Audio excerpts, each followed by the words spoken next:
وہی ہے، پہلے طاغوت کا انکار کرو پھر اللہ پر ایمان لاؤ، تب ایمان معتبر ہے۔ طاغوت کسے کہتے ہیں؟ طغا سے بنا ہے، طغا طغیانی، دریا اپنے حدود کے اندر بہ رہا ہے، لیکن اب یہ کہ اس کی پانی ادھر چھلک گیا ہے، اپنے حدود سے کناروں سے نکل گیا، اسے کیا کہتے ہیں؟ طغیانی، طغیانی آئی ہوئی ہے، طغیانی۔ تو انسان کا اور جنوں کا مقام کیا ہے؟ وما خلقت الجن والانس الا لیعبدون، میں نے نہیں پیدا کیا جنوں اور انسانوں کو مگر اس لیے کہ میری بندگی کریں۔ جو حد بندگی سے تجاوز کرے گا وہ طاغوت ہے۔ لا اکراہ فی الدین قد تبین الرشد من الغی، سعادت اور رشد اور ہدایت کا راستہ بالکل واضح ہو چکا ہے کج راستوں سے۔ غی ہے جسے غوا بنا ہے، غوا گمراہ ہو جانا، اغوا کا لفظ بنتا ہے گمراہ کر دینا کسی کو، تو یہ غی ٹیڑھ کجی صحیح راستے سے ہٹ جانا۔ قد تبین الرشد من الغی، اچھا اس کی وجہ کیا ہے؟ یہ دعویٰ کیوں ہو رہا ہے کہ ذہن میں رکھیے، یہ ہے سورہ بقرہ، یہ نازل ہوئی ہے مدنی دور میں، 2/3 قرآن جو ہے وہ ہے مکی جو نازل ہو چکا ہے۔ گویا کہ قرآن مجید کی ان صورتوں نے بالکل دودھ کا دودھ پانی کا پانی جدا کر دیا، حق اور باطل میں اب کوئی اشتباہ نہیں رہا، کسی نیک نیت انسان کے لیے تو کوئی اشتباہ نہیں ہے، حق علیحدہ باطل علیحدہ، لیحق الحق ویبطل الباطل، تاکہ حق کا حق ہونا ثابت ہو جائے، باطل کا باطل ہونا ثابت ہو جائے، اور یہ ہو چکا ہے۔ قد تبین الرشد من الغی، ہدایت کا راستہ واضح اور ممیز ہو چکا ہے کجی اور گمراہی کے راستے سے۔ فَمَن يَكْفُرْ بِالطَّاغُوتِ وَيُؤْمِن بِاللَّهِ فَقَدِ اسْتَمْسَكَ بِالْعُرْوَةِ الْوُثْقَىٰ لَا انفصام لَهَا وَاللَّهُ سَمِيعٌ عَلِيمٌ۔ تو جو شخص بھی طاغوت کا کفر کرے گا، انکار کرے گا، طاغوت کے خلاف بغاوت کرے گا اور ایمان لائے گا اللہ پر، یہ اہم ترین مقام ہے اس اعتبار سے کہ جیسے میں نے اس سے پہلے بھی دیکھا، لا الہ الا ہو، لا الہ پہلے ہے، الا ہو بعد میں آتا ہے، نفی اس بات، اسی لیے بعض جو ہمارے سلسلے تصوف کے ہیں اس میں جو ذکر ہوتا ہے لا الہ الا اللہ، اسے نفی اس بات کا ذکر کہتے ہیں، لا الہ الا اللہ، الا پر وہ ضرب لگاتے ہیں قلب کے اوپر، جس سے ایک خاص قسم کی کیفیت پیدا ہوتی ہے، ایک نفسیاتی کیفیت حاصل ہوتی ہے۔ تو پہلے نفی ہے پھر اس بات، وہی ہے پہلے طاغوت کا انکار کرو پھر اللہ پر ایمان لاؤ، تب ایمان معتبر ہے۔ طاغوت کسے کہتے ہیں؟ طغا سے بنا ہے، طغا طغیانی، دریا اپنے حدود کے اندر بہ رہا ہے، لیکن اب یہ کہ اس کی پانی ادھر چھلک گیا ہے، اپنے حدود سے کناروں سے نکل گیا، اسے کیا کہتے ہیں؟ طغیانی، طغیانی آئی ہوئی ہے، طغیانی۔ تو انسان کا اور جنوں کا مقام کیا ہے؟ وما خلقت الجن والانس الا لیعبدون، میں نے نہیں پیدا کیا جنوں اور انسانوں کو مگر اس لیے کہ میری بندگی کریں۔ جو حد بندگی سے تجاوز کرے گا وہ طاغوت ہے، چاہے وہ ایک فرد ہو، کوئی ادارہ ہو، کوئی ریاست ہو۔ میں نے یہ 3 چیزیں گن دی ہیں۔ انفرادی حیثیت سے میں اپنے حد بندگی سے تجاوز کرتا ہوں، اگر زندگی آمد برائے بندگی، زندگی بے بندگی شرمندگی، اگر میں حد بندگی سے تجاوز کر گیا تو میں طاغوت ہوں۔ کوئی ادارہ آپ نے بنایا ایسا جس میں لمیٹیشن نہیں ہے اللہ کے احکام کی، بلکہ اس کے اندر آپ نے اپنی اتھارٹی جو ہے وہ بڑی مطلق رکھی ہوئی ہے، طاغوت ہے۔ ریاست آپ نے قائم کی، حاکمیت عوام کے لیے یا حاکمیت کسی ایک خاندان کے لیے، وہی طاغوت ہے۔ اس کی نفی، اس کا انکار، اس کے خلاف بغاوت کر کے ایمان لاؤ گے تو ایمان معتبر ہے۔ اور اگر طاغوت سے دوستی بھی چل رہی ہے، طاغوت کی چاکری بھی ہو رہی ہے، طاغوت کے ساتھ تعاون، حال یہ ہے کہ حضور فرماتے ہیں من مشى مع فاسق ليقويه فقد اعان على هدم الاسلام، جو شخص کسی فاسق و فاجر انسان کے ساتھ چلے اسے تقویت پہنچانے کے لیے، اس نے اسلام کی عمارت کو جڑوں سے کھودنے میں مدد کی، منہدم کرنے میں مدد کی۔ من مشا صرف چلنا، آپ کسی کے ساتھ چلتے ہیں تاکہ تقویت اسے ہو جائے، لوگوں کو معلوم یہ بھی ان کے ساتھ ہے۔ من مشا مع فاسقن، فاسق کافر بھی نہیں، فاسق ہو، لیقویہ، تاکہ اسے تقویت پہنچائیں، فقد اعان علی ہدم الاسلام، اسلام کی عمارت کو جڑوں سے کھود کر گرانے میں مدد کی۔ ایک اور حدیث میں آیا اذا مدح الفاسق، جب کسی فاسق کی مدح کی جاتی ہے، غضب اللہ تعالی واہتز لہ العرش، اللہ تعالیٰ انتہائی غضبناک ہوتے ہیں اس درجے کہ عرش کانپنے لگتا ہے، تھرا اٹھتا ہے عرش، اتنا غضب آتا ہے اللہ تعالیٰ کہ ایک شخص میرا باغی ہے، میرا فاسق ہے، فاجر ہے، اور اس کی مدح کی جا رہی ہے۔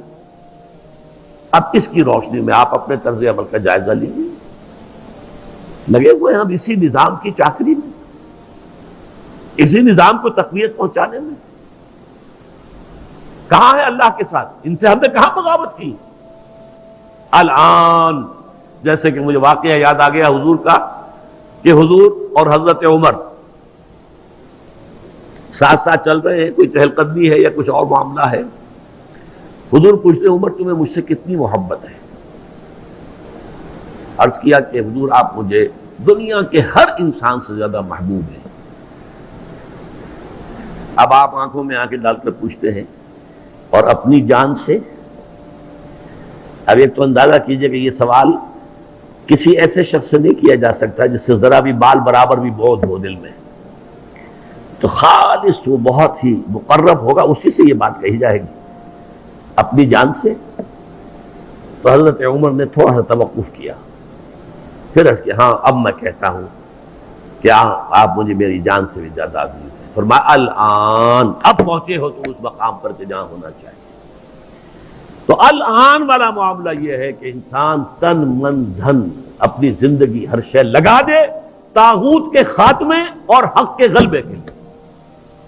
وہ ہے جہاں سے بات شروع ہوئی تھی، لگا دو، کھپا دو، صرف کر دو۔ یا ایھا الذین آمنوا انفقوا مما رزقناکم من قبل ان یاتی یوم لا بیع فیہ ولا خلۃ ولا شفاعۃ والکافرون هم الظالمون۔ اس روش کو اختیار کرنے سے انکار کرنے والے ہی تو کافر اور ظالم اور مشرک ہیں اور کون ہیں۔ تو اپنے ایمان کو آپ تول لیجئے کہاں کھڑے ہیں، طاغوت کے ساتھ آپ کی روش کیا ہے۔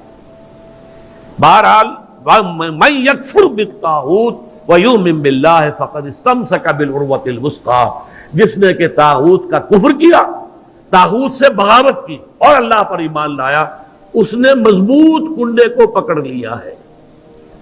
یہ جو نقشہ ہے یہاں پر، اس کو ایک تمثیل سے سمجھ لیجئے۔ سمندری جہاز پہ فرض کیجئے کچھ شخص عرشے پر کھڑا ہوا ہے، کوئی ہچکولا ایسا آیا کہ گر گیا سمندر میں، اور آپ کو معلوم ہے کہ اس کے ساتھ کنڈے لگے ہوتے ہیں۔ اگر کوئی کنڈا اس کے ہاتھ میں آ جائے، فرض کیجئے تیرنا ویرنا نہیں جانتا غریب، کنڈا ہاتھ میں اگر آ گیا تو وہ کنڈا کبھی نہیں چھوڑے گا وہ، اس لیے کہ اس کنڈے کے ساتھ اس کی جان وابستہ ہے۔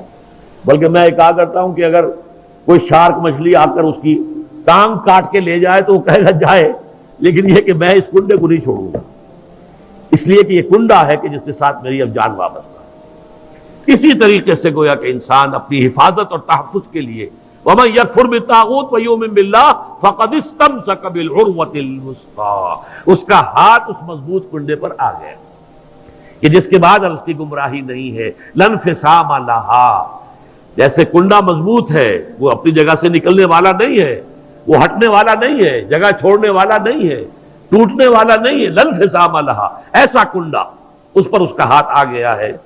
واللہ سمیع علیم، اللہ تعالیٰ سب کچھ سننے والا، سب کچھ جاننے والا ہے۔ یہ سمیع علیم تنوین کے ساتھ یہ صفات ہے۔ السمیع ہوتا تو اللہ کا نام ہو جاتا، العلیم ہوتا تو اللہ کا نام ہو جاتا۔ اللہ ولی الذین آمنوا یخرجہم من الظلمات الی النور۔ دیکھیے ترک موالات کی میں نے بات کی تھی نا، اب یہاں ولایت آ گئی۔ اللہ ولی ہے، پشت پناہ ہے، مددگار ہے، محافظ ہے، حمایتی ہے اہل ایمان کا۔ یعنی یہ جو کشاکش ہوگی اب حق و باطل کے مابین، طاغوت کے خلاف تمہیں جہاد کرنا ہے، کفر کرنا ہے، احقاق حق ابطال باطل کی جدوجہد کرنی ہے، تو تمہیں کسی کا سہارا درکار ہے، اللہ کا سہارا، اللہ کی مدد۔ جیسے حضور سے بھی کہا گیا وَاصْبِرْ وَمَا صَبْرُكَ إِلَّا بِاللَّهِ، اے نبی صبر کیجئے اور آپ کا صبر تو اللہ ہی کے سہارے پر قائم ہوگا۔ قوت تو آپ کو اللہ سے ملتی ہے. مسلمانوں سے کہا گیا وَاسْتَعِينُوا بِالصَّبْرِ وَالصَّلَاةِ، مدد حاصل کرو صبر سے بھی اور نماز سے بھی. تو اسی طرح فرمایا اللہ کی مدد شامل حال رہے گی. اللہ ولی الذین آمنوا، اللہ ولی ہے اہل ایمان کا. اور یہ رشتہ جو ہے موالات باہمی یا جسے ولایت باہمی کہتے ہیں. یہاں بھی ذرا سمجھ لیجئے، دو لفظ ہیں ہمارے ہاں، لوگ اس کو ایک دوسرے میں کنفیوز کر دیتے ہیں.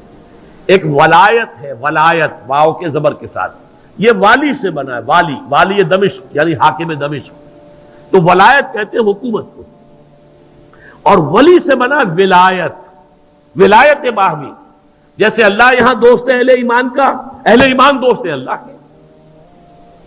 الا ان اولیاء اللہ لا خوف علیہم ولا هم يحزنون الذین آمنوا وكانوا يتقون لهم البشرى فی الحیات الدنیا والآخرہ. آگاہ ہو جاؤ کہ اللہ کے دوست جو ہیں یعنی اہل ایمان، ان کے لیے نہ خوف ہے اور نہ کوئی حزن ہے. اور یہ کون ہے؟ یہ ولی کوئی علیحدہ نوع نہیں ہے، کوئی سپیشیز علیحدہ نہیں، انسانوں ہی میں سے ہوتے ہیں. ان کے سروں پر کوئی سینگ نہیں ہوتے، عام انسان ہوتے ہیں. البتہ کیا؟ الذین آمنوا وکانوا یتقون، ایمان اور تقوی، ایمان لائے اور ایمان حقیقی، اور تقوی ہے انہیں پش کر رہا ہے. ثم اتقوا وآمنوا ثم اتقوا واحسنوا واللہ یحب المحسنین. یہ ایمان اور تقوی ہے تو وہی اللہ کا ولی ہے. الا ان اولیاء اللہ لا خوف علیہم ولا هم يحزنون الذین آمنوا وكانوا يتقون لهم البشرى فی الحیات الدنیا والآخرہ. ان کے لیے تو بشارتیں ہی بشارتیں ہیں دنیا کی زندگی میں بھی اور آخرت میں بھی. تو وہ ہے ولایت، اللہ کے بندے اللہ کے ولی ہے صاحب ایمان. یہاں اللہ ولی ہے اہل ایمان. جو بھی وہ طاغوت کے خلاف جد و جہد کریں گے، کشاکش کریں گے، محنت کریں گے، انفاق جان و مال کریں گے، انفاق مال اور بذل نفس کریں گے، وقت خرچ کریں گے، اپنی قوتیں لگائیں گے، جان و مال کے اوپر خطرات مول لیں گے، اپنی اولاد کو انویسٹ کریں گے، تو اللہ تعالیٰ ان کی مدد کرے گا، پشت پناہ ہوگا قدم قدم پر. اللہ ولی الذین آمنوا یخرجہم من الظلمات الی النور، اور وہ انہیں نکالتا رہتا ہے اندھیروں سے روشنی کی طرف.